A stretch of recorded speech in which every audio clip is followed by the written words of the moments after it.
నేను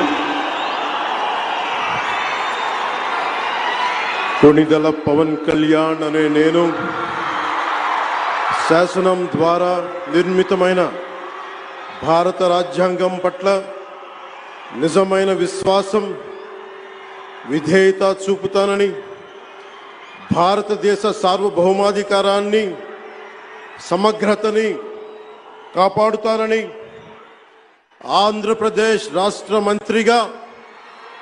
నా కర్తవ్యాలను శ్రద్ధతో అంతఃకరణ శుద్ధితో నిర్వహిస్తానని,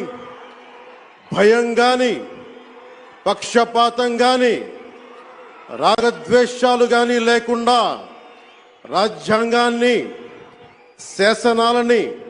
అనుసరించి ప్రజలందరికీ న్యాయం చేకూరుస్తానని దైవ సాక్షిగా ప్రమాణం చేస్తున్నాను.